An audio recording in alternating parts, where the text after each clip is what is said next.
शुभ विचार। समय किसी का भी एक जैसा नहीं रहता। रोना उन्हें भी पड़ता है जो दूसरों को रुलाते हैं। मेरे प्यारे विद्यार्थियों, सुप्रभात। मैं हूं doctor Chhotelal Gupta, assistant professor, विभागाध्यक्ष, हिंदी विभाग, जवाहरलाल महाविद्यालय, हाजीपुर वैशाली। आज के हिंदी क्लास में संक्षेपण क्या है, संक्षेपण के गुण क्या हैं, संक्षेपण की क्या उपयोगिता है, इसकी चर्चा उदाहरण के साथ करने का प्रयास करूंगा।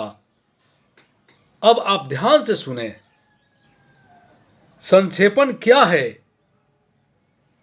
किसी विस्तृत अवतरण अथवा कथन को इतना संक्षिप्त करके लिखना या प्रस्तुत करना कि उसका मूल भाव सुरक्षित रहे, उसमें अनावश्यक बातों का समावेश न हो, संक्षेपण कहलाता है।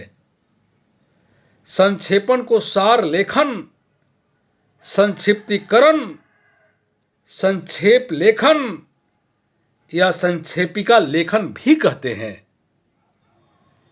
कुछ विद्वानों ने संक्षेपण की परिभाषा इस प्रकार दी है।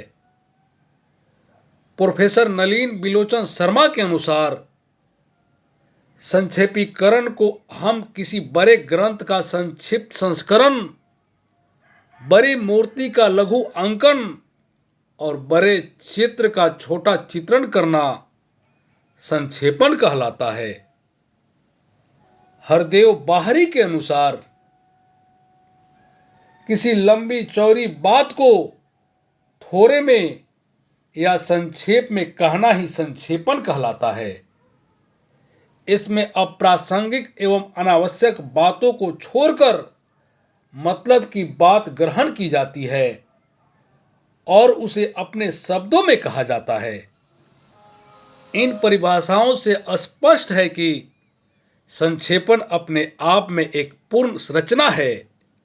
उसे पढ़ने या सुनने के बाद मूल को पढ़ने या सुनने की आवश्यकता नहीं रह जाती, क्योंकि इसमें सभी प्रमुख तथ्यों का समावेश होता है और अनावश्यक और अप्रासंगिक बातों का त्याग होता है।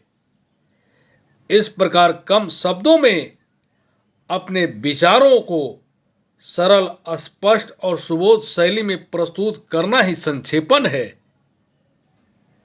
संक्षेपण के गुण। संक्षेपण एक प्रकार का मानसिक प्रशिक्षण है, मानसिक व्यायाम भी है। उत्कृष्ट संक्षेपण के निम्नलिखित गुण हैं। पूर्णता। संक्षेपण स्वतः पूर्ण होना चाहिए। संक्षेपण करते समय इस बात का ध्यान रखना चाहिए कि उसमें कोई महत्वपूर्ण बात छूट न गई हो।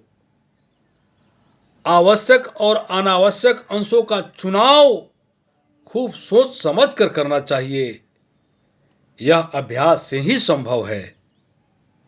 संक्षेपण में उतनी ही बातें लिखनी चाहिए जो मूल अवतरण या संदर्भ में हो। न तो अपनी ओर से कहीं बढ़ानी चाहिए न घटानी चाहिए, तथा न मुख्य बात कम की जानी चाहिए। मूल में जिस विषय या विचार पर जितना जोर दिया गया है उसे उसी अनुपात में संक्षिप्त रूप में लिखा जाना चाहिए। संक्षिप्तता। संक्षिप्तता संक्षेपण का एक प्रधान गुण है।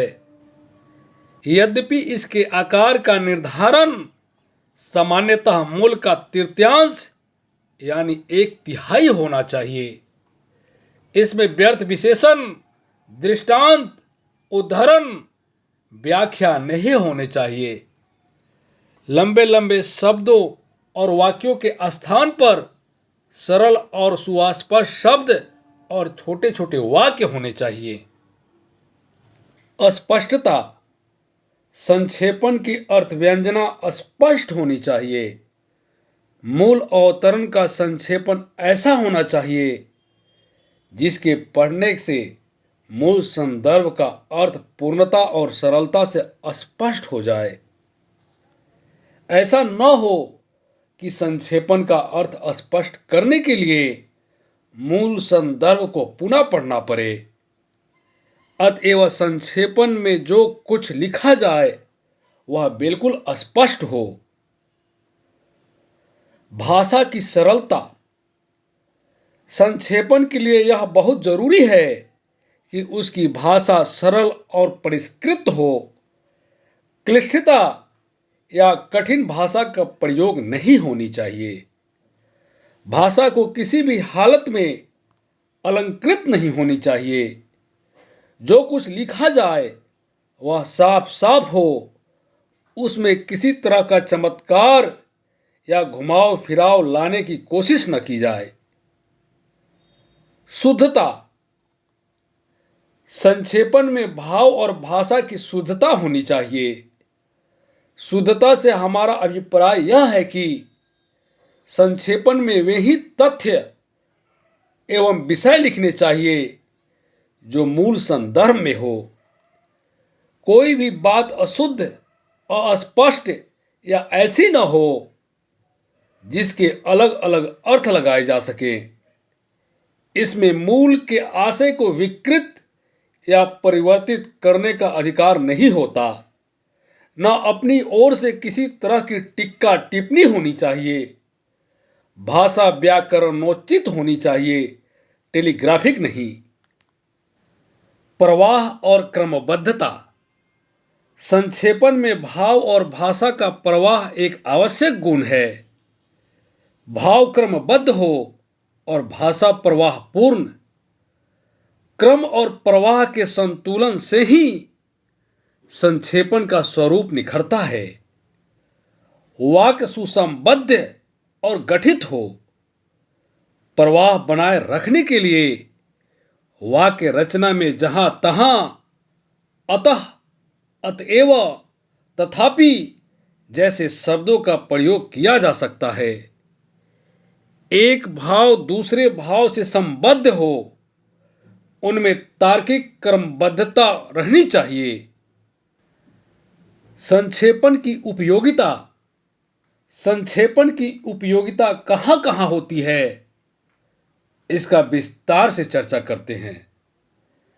पहला, लेखन में। लेखन में इससे बहुत मदद मिलती है।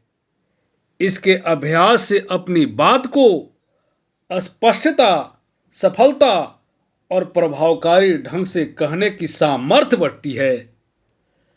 विद्यार्थी प्रायः महत्वपूर्ण बातें छोड़ देते हैं और व्यर्थ की बातें विस्तार से लिखते हैं। कुछ छात्र आरंभ की बात मध्य में और अंत की बात प्रारंभ में लिख डालते हैं। इस कमजोरी को दूर करने में यह अभ्यास सहायक सिद्ध होता है। इससे हम उपयुक्त शब्द चयन, कसावटपूर्ण वाक्य गठन कर सकते हैं। दूसरा, पठन पाठन में। पठन पाठन में भी इसकी उपयोगिता को नकारा नहीं जा सकता। असावधानी से पढ़ने से विषय का सही ज्ञान नहीं हो पाता है। हम जो भी पढ़ें उसके मूल आशय को लिखने का अभ्यास करें। ऐसी आदत डालने से विषय की धारणा स्पष्ट हो जाती है। संक्षेपण लेखन हमें ध्यानपूर्वक पढ़ने और विषय वस्तु को समझने में सहायता करता है। तीसरा, व्यवहार में। व्यवहारिक जीवन में भी उसका बड़ा महत्व है। थोड़े शब्दों में यदि हम अपनी विचारों को सफाई और सादगी से व्यक्त करने में समर्थ हो गए तो अपने संपर्क में आने वालों पर अस्थायी प्रभाव छोड़ सकते हैं। बड़े बड़े लेखकों, वक्ताओं, साहित्यकारों की सफलता की यही कुंजी है। इस कला से समय की बचत होती है। अतएव संक्षेप में हम कह सकते हैं कि संक्षेपण के अभ्यास से समय और श्रम की रक्षा होती है। मूल संदर्भ से आवश्यक और महत्वपूर्ण बातें छांटने की योग्यता बढ़ती है।